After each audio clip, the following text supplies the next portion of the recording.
Ladies and gentlemen, this is the only guide for the Reckoning you'll ever need. I'm going to show you all of the steps for both quests in its unique structure and format, and show you all of the locations and how to do every single step to make it to both boss fights. For weapon choice and gobblegum setup, I'm going to recommend either the Kilo or the AS Val, as you are going to want a ranged weapon for this Easter egg. I also strongly recommend Perkaholic, Raindrops, and Hidden Power if you can, as if you use a Perkaholic, you can actually do an Easter egg step on literally round 1. As soon as you begin the game, if you have a Perkaholic, use it and then melee this mop bucket in the corner to the center of the room underneath the sprinklers. If you've done this right, the mop bucket should fill up with water, and I know this won't make any sense to you right now, but just do this. It's an important step. You can do this right on round 1. From there, what we're going to do is continue to open the map and follow the objective markers, and if you get a Commando Klaus round along the way, you're going to want to shoot either their left or right arm to pick up an arm piece off of Klaus. We're going to need to build him, which requires 2 arms and 2 legs. In order to find the legs, head to the android assembly room. Also, not to mention, there is another mop bucket to fill up under the sprinkler in case the one in spawn didn't work for you, but if you've done that one, you shouldn't have to do this. Anyways, you can pick up the leg piece. One of the locations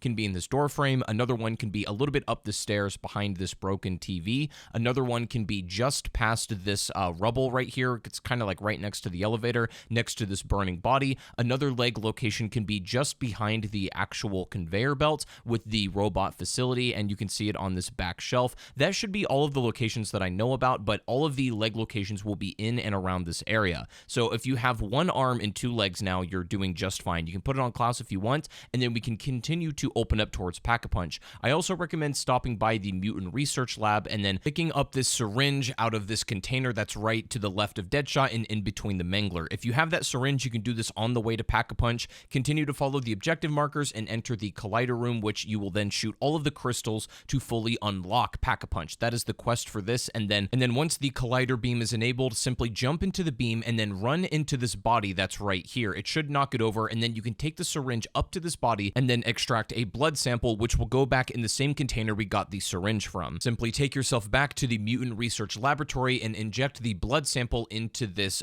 container device, which should then awaken the Mangler. Go ahead and kill it, and it should drop a special mutant injection. Now, if you've gotten a little bit more familiar with this map, you should be able to get around a bit more quickly once you kind of get a feel for the layout, but take yourself back to the Dark Entity Containment Room, which shouldn't be that far away, and then you can go ahead and pop this special mutant injection and then interact with the ID scanner device on the left of the door. This should be locked initially, but once you get into this special suit, which you'll know is visually a little bit different and the bar goes away very quickly, scan yourself by interacting with this scanner device, and it should give you an ID confirmed, and if done correctly, the door will open up, revealing a portal to a secret room that was previously inaccessible. As soon as you get into the room, we're going to look for a clipboard with an object, and this one appears to always be on the shelf, either on the top or bottom section, and the rest of the objects can be found in the executive suite or in Richtofen's office. One of them can be right here on this desk, another one is on Richtofen's director's desk, another one can be inside of this coffee table in the director's office, one can be inside of the executive suite on this table, another one can be inside of Richtofen's room on this like TV stand. You're looking for these objects and you want to label them down,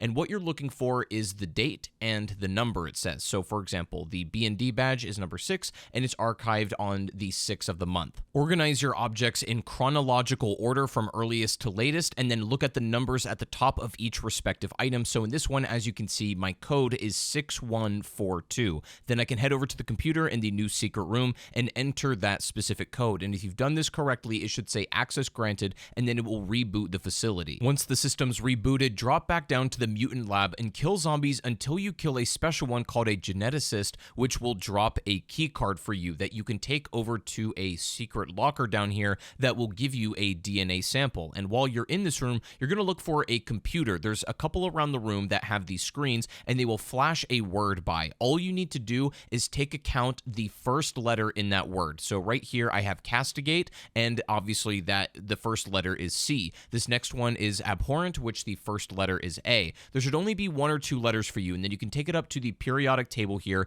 and look for whatever you have. So I have CA, and the number associated with that is 020. So I'm going to go upstairs and then type that in on the keypad, and if you've entered that correctly, this door should open up, allowing you to get access to the Wonder Weapon room. So to begin the Wonder Weapon quest, we need the cyst, and in order to do this in this room, you're going to notice that as you kill zombies, there's a lot of vermin that spawn in. All you're going to want to do is wait next to the cyst and damage a vermin, maybe with one small bullet or something low powered, to extract its essence into the cyst. This might take you a couple of tries, but you need 3 vermin and 3 regular zombies. Once you've done 3 vermin and then 3 regular, you should also be spending this time if you get a Commando Klaus round inside of this room to get the right arm as well. And by this point, you should have 2 arms, 2 legs, ready to fully build a Klaus. But go ahead and stay near the cyst until you can pick it up after killing the 3 vermin and 3 zombies near it and extracting the essence, and then drop down to the quantum computing area,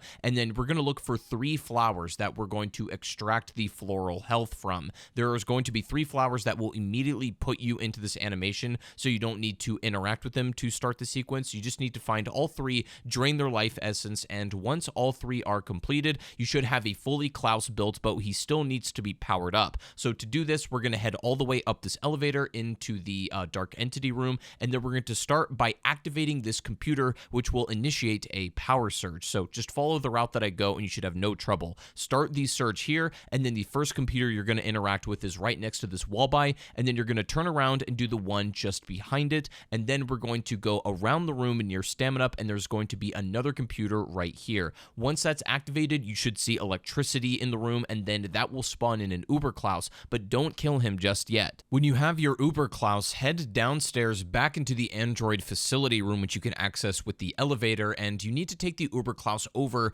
to your unpowered Klaus, which after doing an energy attack should make him begin to speak. As soon as you start hearing quotes from Klaus, run away and we can interact with him later. We don't need to worry about that for now. Take your main Uber Klaus back upstairs to where we just were, and then be very careful to shoot off the shoulder pads, but don't kill him. You want to take off the shoulder pads to reduce his armor and his defense, but you want to bring him over to this panel, which should allow him to be overtaken by the Forsaken. The screen will flash white if you've done this correctly, and you'll get this animation initiating the Forsaken mini boss fight. Now, it's kind of the same deal. You just want to melt him like you would any other Uber Klaus. You can shoot off his shoulder pads to reduce his defense, and then eventually take him out. Once you kill him out of his first phase, you'll get the Uber Klaus core, or otherwise the Forsaken, and then you can kill him, and then after defeating the Forsaken, will give you the Gorgafex Wonder Weapon. Now, at this point, we can do one more step before the quests split off into 2. I'm going to explain how to do both sides of the quest, but you only have to pick one. So to start, go back over to Klaus, who should be powered up now, and hang around here until you get the activation of a SAM trial. This is basically pre-programmed, and as long as you're hanging around Klaus, this should activate. And as soon as that happens, you can escort him through the halls, and he should take you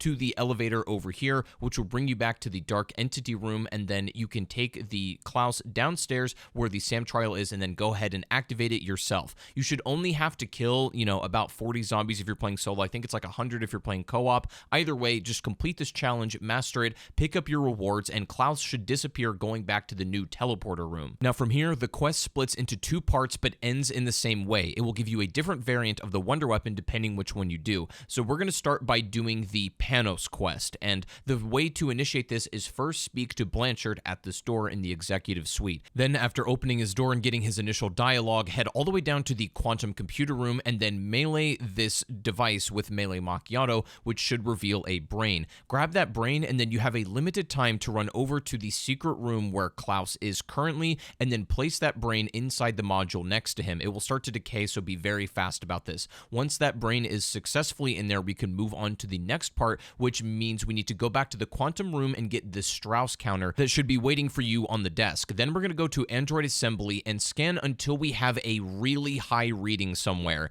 This is going to guide you, and you can use the numbers to really fine-tune this. You want to push this as high as you can. Once the readings are about 9.1, 9.2, it should be pointing you in a direction, and then you're just going to want to shoot a charged Gorgafex shot in the direction of where it's pointing you. It could be slightly outside a barrier, it could be in an upper crate. Either way, you're just going to want to shoot a charged shot in the general direction of where it is most radioactive, and if you do that correctly, it should spit out a life serum for you that you can pick up. As long as you have a really high reading on the counter and you shoot a charged shot in that direction, you should be able to get this item no problem. Then we need to head back to quantum computing and pick up some tubing. This has a couple locations, I think, but I keep consistently finding it in the same one. But if you cannot find it in where it is in my game, just look around this entire area, sort of near the flowers and stuff, and I'll show you what the tubing tubing looks like. This is the item you're looking for. It will always be in this area though, so pick up the tubing wherever it is for you in your game, and then head back over to the Dark Entity containment, and you're looking for a PC part. This is traditionally found to the left of this arsenal machine on this stack of servers. You can pick up the PC fan somewhere in this area, and once you have that, then go over to the Mutant Research Lab, which I believe this part is always in the same place, and you can pick up the clean hood. Once you have all of these parts,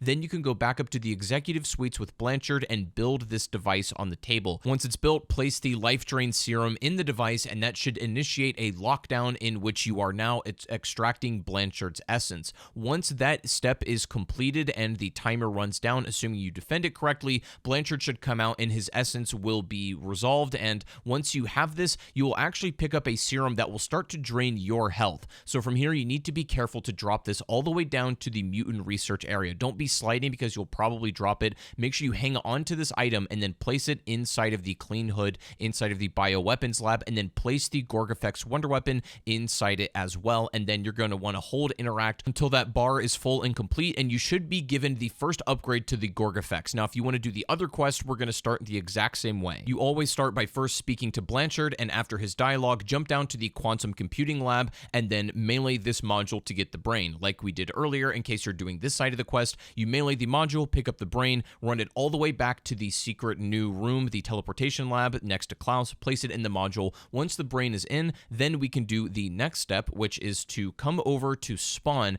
and there should be a red button inside of this room, and when the button is pressable, just click it, and then that should spawn in a maintenance robot. This robot will come all the way over to the computer, and he's going to be click-clacking until the progress bar is full. You need to defend him as long as you can, and zombies will be attacking him. So Frenzied Guard is a pretty good idea here because all of the zombies aggro on you. This actually can be a little bit of a difficult step, but once you successfully defend him, he should blow up like this, and then we need to drop down the elevator that should go out. So this should be red and it won't be working, but you jump down this elevator shaft, and then you need to click 3 buttons. The first one can be right there. The second one will be in the middle between these two. There is this electricity orb floating around. I think it can damage you a little bit, but it shouldn't kill you in all honesty. This step is actually pretty easy, but keep in mind the elevator will be out until you fix it. Once you hit that 3rd button on the way down, the elevator should activate and kick you back up to quantum computing, and you should see these blue orbs flying around the area. Now, these are going to try to look for zombies, and you need to shoot the zombies that they shock with the wonder weapon. So just kill as many zombies with the Gorgafex as you can that are shocked by these blue orbs, and once you shoot enough, it should actually spawn Panos into your game, and what's going to happen is those orbs are going to absorb Panos. You place your wonder weapon down next to him, and then that should extract his essence. This will give you the other variant of the wonder weapon. Now, I don't really have a recommendation for which one's better, because in the boss fight, in all honesty, it really doesn't matter. Just, I think this side of the quest is easier, honestly, so I would recommend doing this one if it's your first time. But either way, now the quests converge once again, and what we need to do is go to the Pack-a-Punch room and start this boost. You can do this on the computer, and it should go from green to red, and the laser should also go red if you're boosting. While this is happening, you need to take your wonder weapon and shoot all of the quantum vermin in the room. There should be about 5 of them. Some of them can be kind of sneaky. They can be like up in the center rafters and stuff like that, so just make sure you're looking out for all of them. But then you want to pick up the charge on the orb after the boost is over, and don't shoot your Gorgafex until you make it to this portal, in which you're going to shoot a fully charged shot at the portal, which should break the crystals on it. Once you've broken those crystals, do not go through the portal yet, as it is still broken. In order to fix this, we need to actually get the fungal head, which is back in the quantum computing room, and it's up in this special little window up here. You can see it's like got some interesting lighting, and you can shoot a fully charged shot into that corner, which should drop down a fungal head. Like I said, you can do this with either of the Cortifex upgrades. Next, you want to take this actually straight away from the quantum computing room, and this is what we did earlier at the very beginning of the game. You can simply drop down the hole and go back to spawn, and that mop bucket that we filled up earlier now comes into play. You can simply drop the head into the bucket to clean it off. Now, this will work as a soul box, and you can either go and start collecting zombie souls right here, or what I like to do instead is much faster. You can pick up the head after it's been cleaned, and I like to go up into the director's office and then pop Frenzied Guard, and your screen should look a little bit ethereal at a certain point, and then you need to start killing zombies really close to you, and that will act like a soul box, on your own body. So this is a very efficient way to do it. You want to collect enough souls, and you'll know you've done it right when you get a quote. There's really no visual indicator that it's full, but once it's all done, you can take it over to the portal and place it inside the center, and the head will go to the center of the portal. Now what we need to do is open these Janus boxes to collect these modified Gersh devices, and we need to collect 4 different items with it. Now these can be any of them. You don't have to do this in any particular order. You can just follow my route or do it on your own. It's a very easy step. So essentially all you need to do is find one of these modified Gersh devices, and then find a purple glowing object like this, shoot it with your wonder weapon, and then throw the Gersh at it to get a vacuum sealed device. And you just need to do this 4 times. So I'm just going to show you a bunch of locations of the Janus boxes where these can be found, and a lot of the items. Now these are very easy to find around the map, and the best part is the Janus boxes refresh. So if you pick one up at a certain location, it will come back eventually after, you've picked up one of these objects. You just need to do this 4 separate times, and you can do this again on any objects. It does not matter at all. Some rooms have multiple purple objects, so you can kind of just farm them if you want, but you want to shoot them with your wonder weapon to freeze them, and then seal them in the modified Gersh device until you have 4 vacuum sealed devices. Once you have all 4, you are kind of boss fight ready, so I recommend setting up and getting a tier 3 pack-a-punched bullet weapon. Once you're ready for boss fight, head back to the teleportation lab and place all 4 of your vacuum sealed devices in the module, and that should initiate a portal stabilization sequence. Now if you're playing by yourself, all you have to do is wait in this room until you can turn these red switches to green, but they only pop up after a couple of seconds, so it might take a little while. This could take around a minute or so for each one to pop up. They come up slowly. For co-op, you need to flip them a bit more quickly, and I think you have to do more, so just keep going until you flip all of the red switches to green in the room, or however many it requires of you. Okay, from this point, you should be able to enter the portal and enter the boss fight, but spoilers from this point on, I'm going to explain how the boss fights work, because I do think they could do with some guidance. So when you start here, if you come up to the Sentinel artifact, if you just want to beat the map, please choose to serve Richtofen. Make sure that you choose to help Richtofen and not help Sam, because this boss fight is way easier. It's essentially Coughing Baby versus Hydrogen Bomb. You'll have a couple of sequences getting up to the boss fight arena. The first one, you just really need to go through and fill up the LTG devices as soul boxes. The second floor, just you need to shoot all of the crystals in the arena. After those are broken, then you go up to the third floor, and after that, you enter the boss fight. The Sam boss is honestly pretty straightforward. I won't, overly explain detail, but I will give you a few helpful tips that I've learned to do this boss either co-op or solo. If once you're playing against Sam, the most things you're going to want to look out for are dodging most of her moves, but specifically looking out for this red laser, as every time this is done and is on cooldown, you can get a massive punish. And the way to do this is there are 4 of these red dots around her center, which take increased damage. If you break all 4 of these dots, she'll take increased damage to direct center mass, which is what you should be going for. There will be periods that she flies around and is invulnerable to all damage, but basically you just want to play until you can break those safe points and then just deal tons of damage to center mass and get a lot of damage in. Just rinse and repeat. Fade her attacks until you do get these vulnerable windows. When she's circling around the arena, she pretty much won't take any damage at all unless she's going up into a portal, but once she becomes unimmune once again, you can start dealing damage. You can even hurt her during this spinning phase in which she throws out these electricity orbs. These are very dangerous, so don't walk into them. You can punish if you want to, or you can try to play it safe. If you get on top of a building in this arena, you are pretty much invulnerable to these as well, so it's not a bad shout. But you want to keep doing this, keep applying this strategy until you eventually kill her. The boss is way easier, but let's talk about Richtofen. To get this boss, you need to choose to help Sam instead, but this one you should only do if you've already beaten Samantha at least once, because that fight is way easier. This is like the challenge run fight, but the first phase, you can kind of treat Richtofen like a normal, Uber Klaus. You just want to shoot off his shoulder pads, get critical damage, and destroy his first mecha phase 1. Once you kill him in phase 1, that's the easy part. Phase 2 is when he gets a jetpack, and he can start flying around the arena, and he now has a Wunderwaffe and a ton of air grenades and stuff like that. He basically is invincible now. So this phase 2 is where it gets really ridiculous. The only thing I can really say is that you need to use the arena to your advantage to break line of sight, because he can shoot you with the Wunderwaffe from pretty much anywhere in the arena, and it will do a ton of damage plus shock you. So you want to play around your obstacles and try to break line of sight as much as possible, but that obviously means you can't get damage if you can't see him. So it's a bit of a cat and mouse game you need to play here. The other thing I would recommend is definitely stay far away from him if he he's getting close to you, he'll try to get around your cover. In that case, you need to move to the next one immediately. The other thing he can do is go around your cover if you're staying there for too long. So, I mean, as you can see on the screen, like this fight is hard, man. This is pretty much like, even if you hit a perkaholic, he might just decide to nuke you. I don't even really know what happened here, but it was just essentially game over. So that might happen too. Anyways, I'll let you guys play it and watch the cutscenes for yourself, so no spoilers. Thank you so much for watching. I hope this video helped. I want to take a little extra time to make it really right and understandable, so hopefully you guys were able to get something out of this video. Thank you so much. Make sure to subscribe, and I'll see you later.